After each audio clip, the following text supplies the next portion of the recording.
सभी भक्तों को जय जय श्री राधे। क्या आपको पता है राधा कृष्ण का विवाह हुआ था और इस स्थान पे हुआ था, वहाँ पे आज मैं आ गया हूँ जिस स्थान को बोलते हैं भांडी रवन नाम। और भांडी रवन नाम से ही जानते हैं सब। ये बंसीवट के बहुत ज़्यादा पास में है। और जिन लोगों को लगता है कि राधा कृष्ण का विवाह नहीं हुआ था, तो ये वीडियो उन लोगों के लिए पूरे प्रमाण के साथ आ रही है, सीधा ब्रज से आप तक। तो अभी मैं फ़िलहाल मैं गेट के बाहर खड़ा हूँ और अभी गेट के जाके अंदर जाके दिखाएंगे और सभी विग्रह के आपको दर्शन दिखाएंगे और सभी जानकारी देंगे इस स्थान के बारे में। तो वीडियो को लास्ट तक देखें। वीडियो बहुत ही ज़्यादा इंटरेस्टिंग और बहुत ही अच्छी जानकारी मिलने वाली है आपको वीडियो देख के।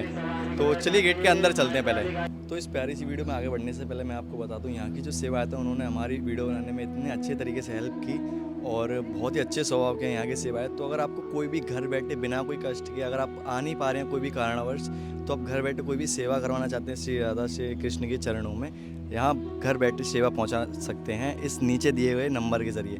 तो इस नंबर पर कांटेक्ट करें और अपनी कोई भी सेवा करवा सकते हैं, राधा कृष्ण के चरणों में घर बैठे पहुंचा सकते हैं। तो मुख्य द्वार से अंदर प्रवेश करते ही हमको यहाँ पे भांडीर बिहारी के दर्शन मिल जाते हैं। और इस मंदिर में बहुत ही प्राचीन मंदिर है और इस मंदिर में इस भांडी रवन की कृष्ण राधा की विवाह स्थली की पूरी लीलाओं के आपको विग्रह मिल जाएंगे, पूरी लीलाओं के दर्शन मिल जाएंगे। चलिए दिखाता हूँ। फिलहाल यहाँ पे भीड़ बढ़ती जा रही है और इस वजह से हम आपको दर्शन नहीं करा पा रहे, उसके लिए माफ़ी चाहते हैं। भीड़ से एक तरफ मंदिर के पीछे वाले प्रांगण में आपको यहाँ पे दर्शन देखने को मिलेंगे। ब्रह्मा जी जो कि राधा कृष्ण का विवाह संपन्न कराते हुए और मंत्र पढ़ते हुए दिखाई दे जाते हैं आपको। और जैसा कि विवाह के अंतराल में नृत्य होता है तो वो भी आपको यहाँ पे रास देखने को मिलता है। मांग विहारी जी मंदिर के पास में आप सभी लोग देख सकते हो, ये वेणुकूप मिल जाता है जिसको भगवान श्री कृष्ण ने अपनी बंसी की मधुर धुन से प्रकट किया था और इसमें सारे तीर्थ समाये हुए हैं। तो इस कूप के जल मात्र आचमन करने से आपके सारे तीर्थों का फल प्राप्त होता है। वेणुकूप से थोड़ा सा आगे चलने के बाद यहाँ पे आ जाते हैं हम मुख्य लीला स्थली पे। जैसा कि वेणुकूप से थोड़ा सा आगे चलने के बाद हम आते हैं मुख्य लीला स्थली पे। तो यहाँ पे आप सभी लोग देख सकते हो, ये है मंडप जहाँ पे राधा कृष्ण का विवाह हुआ था और अच्छे से आपको दिखाते हैं ऊपर चढ़ के पास में जाके। मुख्य स्थली पे आते ही आपको यहाँ पे श्याम सुंदर और श्री राधा रानी दिख जाएंगे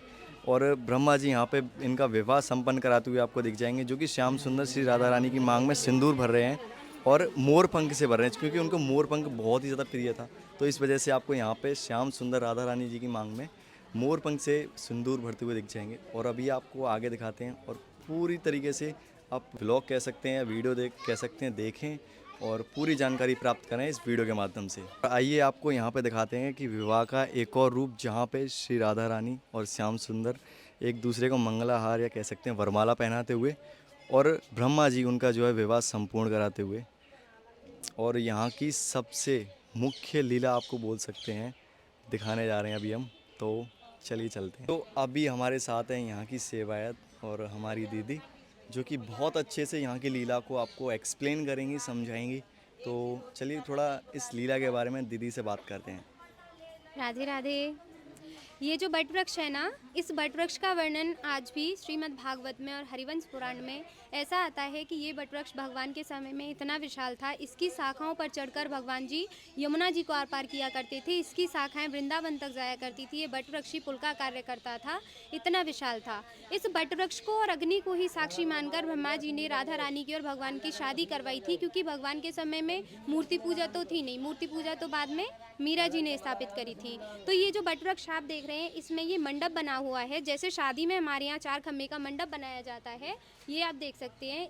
ये पहला, ये दूसरा, वो तीसरा और ये चौथा, जो 4 पिलर होते हैं वो है। और जैसे गठबंधन करते हैं वर दुल्हन का, गांठ बांधी जाती है पटके में, तो ये आप देख सकते हैं ये नेचुरली गठबंधन हो रखा है वृक्ष से ही वृक्ष का। और जैसे 4 खम्भे का मंडप होता है, ऊपर से लाल कपड़े से ढक देते हैं, तो आप नीचे से देख सकते हैं चारों अलग हैं। और ऊपर जाकर एक हो रहा है, मिलन हो रहा है राधा कृष्ण जी का, ये मिलन दिखा रही है यहाँ पे। और जैसे वरमाला टाइम में हाथ में हाथ देते हैं, हस्त मिलन करते हैं, ये हस्त मिलन का प्रतीक है। ये दोनों का एक दूसरे से हो रखा है। और ये सामने दाऊ जी के दर्शन हैं, कुएं के दर्शन आपको भैया ने करा दिए होंगे। सामने भांडीर बिहारी मंदिर है, जिसके दर्शन आप कर लीजिएगा भैया के भी। तो ये सबसे मुख्य लीला थी इस स्थान की और बहुत ही इंटरेस्टिंग और बहुत ही अलौकिक कह सकते हैं इस लीला को, जो कि दीदी ने बहुत ही अच्छे से एक्सप्लेन किया आप सभी को। और अच्छे से आप सभी लोगों को यहाँ की लीला का जो है वर्णन मिल गया होगा। और यही थी यहाँ की जो लीला थी। और तो बाबा भगवान को लेकर बैठे थे, तो आज भी इसमें ये गुफा बनी हुई है। इसमें राधे ये राधे लिखा हुआ है और ये श्याम लिखा हुआ है, और भगवान की बाल रूप की छवि आज भी देखने को मिलती है। लिखा हुआ है, राधे श्याम लिखा हाँ, आप देख सकते हैं ये राधे लिखा है, है, ये नीचे श्याम श्याम है, है। और ये हाँ, भगवान लिखा की हुआ बाल है। रूप की छवि हाँ। पूरी दिखती है। ऊपर ये मोर पंख है, उनका ये मुंह है, ये हाँ, दो दिखाई आंखें पड़ रहा हैं। है। हाँ, और वही लड्डू ये वाला। लाला हाँ, की पंख इधर ही हाँ। है, ये पंख है लाला की, ये मुंह है, दिख रहा है। ये पूरा इसमें दिख रहा है, पूरा दिख भाव रहा है। देखने सब- को मिलता है। हाँ भैया, सब दिख रहा है, साफो साफ दिख रहा है। पूरा भाव दिखता है। सच्चे मन से देखो, ये देखिए, ये राधा लिखा हुआ है, ये श्याम लिखा हुआ है, ये कान्हा है, ये कान्हा की मोर पंख है, मुकुट है।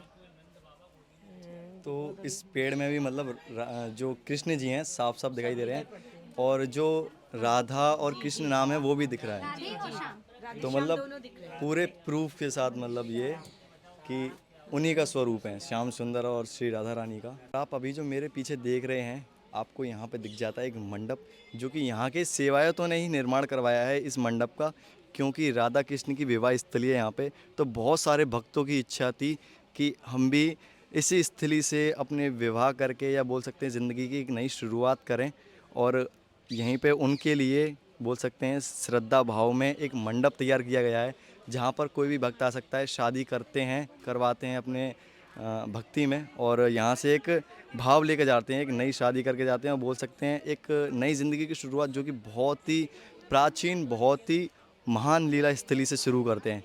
तो बहुत ही अच्छी जगह है। तो आप आएँ कभी यहाँ पे, और अपने परिवारजनों को भी लाएँ और ऐसी लीला स्थलियों के दर्शन करवाएं, क्योंकि बहुत ही नेचुरल जगह है और बहुत ही प्राचीन महालीला स्थली है। यहाँ की एक मुख्य और प्राचीन प्रसादी जिसे बोलते हैं मधुकरी नाम से जानते हैं, बहुत ही इसकी भी एक अलग लीला है और बहुत ही इंटरेस्टिंग लीला है, बोल सकते हैं बहुत ही प्राचीन इसके बारे में लीला है। तो आप सभी लोग देखें कि यहाँ पे मधुकरी तैयार की जा रही है, और यहाँ से जो है मधुकरी मिलेगी। तो इसकी प्राचीन लीला के बारे के महत्व को जानते हैं दीदी से। आइए दीदी से बात करते हैं इस मधुकरी प्रसादी के बारे में। तो राधे राधे दीदी, और इस मधुकरी प्रसादी का महत्व बताएं मैं, क्योंकि हमने बहुत नाम सुना है इसका और बहुत सुना है इसके बारे में। जी, राधे राधे। तो यहाँ पर ये जो प्रसादी दी जाती है, यहाँ पर इसके कई कारण हैं, लेकिन जो सर्वप्रथम कारण है वो है भगवान की शादी का।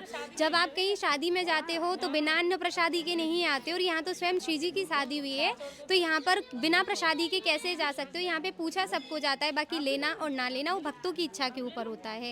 यहीं पर आदि वारा पुराण में भांडीर वन का वर्णन आता है कि कृष्ण भगवान बलराम जी और उनके ग्वाल वालों ने ब्रजवासियों से मधुकरी करके खाई थी भांडीर वन में।